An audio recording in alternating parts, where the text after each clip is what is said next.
9ஆம் வகுப்பு கணக்கு இயல் 2 பயிற்சி 2.5 மூணாவது கணக்கு பார்க்கலாம். மூணாவது கணக்கு என்ன கொடுத்துருக்காங்கன்னா மதிப்பு காண். முதல் கணக்கு வந்து 49 அடுக்கு 1/2 இதோடைய மதிப்பை நம்மளை கண்டுபிடிக்க சொல்லியிருக்காங்க. இப்போ நான் 49 காரணிப்படுத்துகிறேன். 49 காரணிப்படுத்தினா 7 × 7 7 49 49 அடுக்கு 1/2 அதை எப்படி எழுதுறேன்னா 49னா 7 × 7 7 அடுக்கு 7 × 7 1/2. இப்போ ஒன்றுமே இல்லைன்னா அடுக்கில் என்ன இருக்கிற அர்த்தம்? 1 இருக்கிறதா அர்த்தம். அப்போது 7 அடிமானம் ஒரே மாதிரி இருக்கா. அப்போ அடுக்க கூட்டினா 7 அடுக்கு 2 × 1/2. இப்போது இங்கே வெறும் 2ன்னா என்ன அர்த்தம்னா 2/1. இங்கே இன்ட்டு இப்போ 1/2.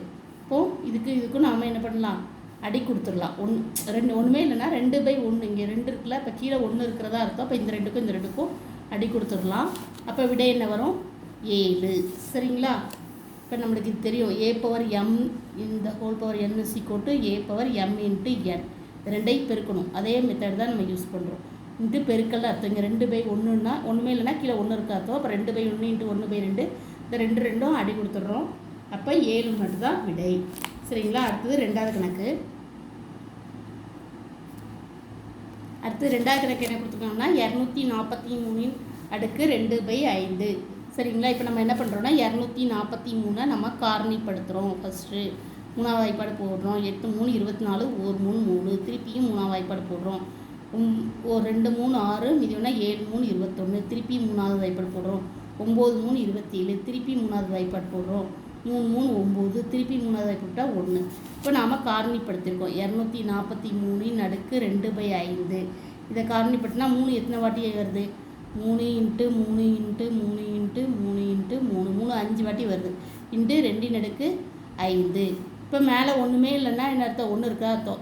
அப்போது இங்கே 1 1 1 இதை கூட்டினா 3 அடுக்கு 5. இங்கே வந்து 2/5. இப்போ இது 2 பெருக்கல்னு அர்த்தம். இப்போ இங்கே 5 1னா 5 கிலோ 1/1 இருக்கும் அர்த்தம். அப்போது இது பெருக்கல்ல இப்போ இந்த 5 அடி கொடுத்துருக்கோம்.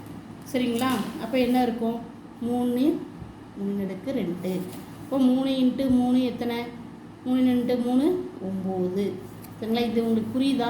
3 இப்போது இங்கே 3 அடுக்கு 5 இருக்குது. 5ன்னா என்ன அர்த்தம்னா 5/1 அர்த்தம். இங்கே மேலே என்ன இருக்குது? இது பெருக்கல் ஃபார்முலா இருக்குல்ல. a/m the whole power n = a/m × n. அந்த ஃபார்முலா இது m × n. இது m இது n ரெண்டையும் பெருக்கிறோம். இங்கே ஒன்றுமே இல்லைன்னா கீழே 1 இருக்க அர்த்தம். இங்கே 2/5 அதனால் இந்த 5 5 அடி கொடுத்துரும். அதனால் 3 ஸ்கொயர் வருது. சரிங்களா? 3 பெருக்குனா 9.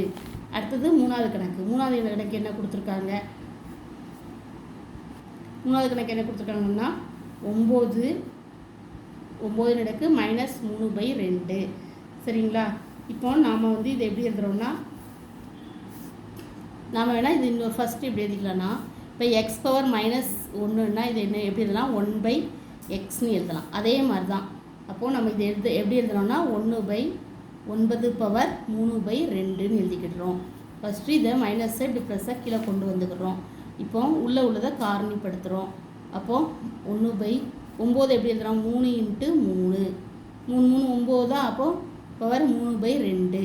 இப்போ திருப்பி இங்கே பார்த்தீங்கன்னா 3 இங்கே ஒன்றுமே இல்லைன்னா 1 1 அடுக்கு இருக்கும். அப்போது இங்கே 1/3 ஸ்கொயர்டு வரும். இன்ட்டு 3/2. அப்போதே செஞ்சாலும் இப்போ 2/1 × 3/2ன்னா இந்த 2 அடி போயிடும். அப்போ இங்கே என்ன வரும்னா 1/3³ வரும். அப்போது 3 வாட்டி போடுறோம். 3 3 3 × 3 3 3 9 9 3 27. அப்போ 1/27. இதுதான் நம்மளுக்கு விடை.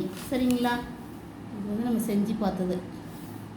இங்கே இது எப்படி அடி கொடுக்குறது நீங்கள் சொல்லியிருக்கேன். அப்போ 1/3³ வரும். 1/3 3 வாட்டி பெருக்குன்னா 27 வருது. அடுத்தது நாலாவது கணக்கு 64/125 the whole power -2/3 கொடுத்துருக்காங்க.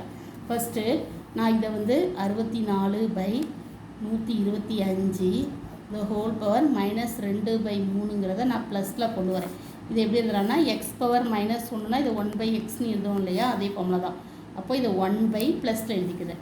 64/125 the whole power இங்கே வந்து எக்ஸின் அடுக்கு 1 இருக்கதா அர்த்தம். அதனால் இந்த அடுக்கு கொள்ளணும் 2/3ன்னு போட்டுக்கிறோம். இப்போ இது வந்து மேலே போகும்போது தலைகீழையாக வரும். கீழே உள்ளது 1/x இப்போது 1/1/xனால் இங்கே மேலே வரும்போது எக்ஸ்னு வரும். இப்போ கீழே உள்ளது மேலே போகும், மேலே உள்ளது கீழே வரும். அப்போ 125/64 த ஹோல் பவர் 2/3. இப்போ நான் இது தனித்தனியாக பிரித்து எழுதிக்கிறேன். சரிங்களா? 125 அடுக்கு 2/3 64 2/3 64 அடுக்கு 2/3.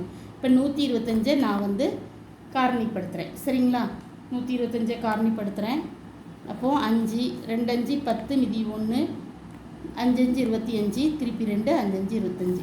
அப்போது 5 வந்து 3 வாட்டி 5 × 5 × 5 அடுக்கு 2/3.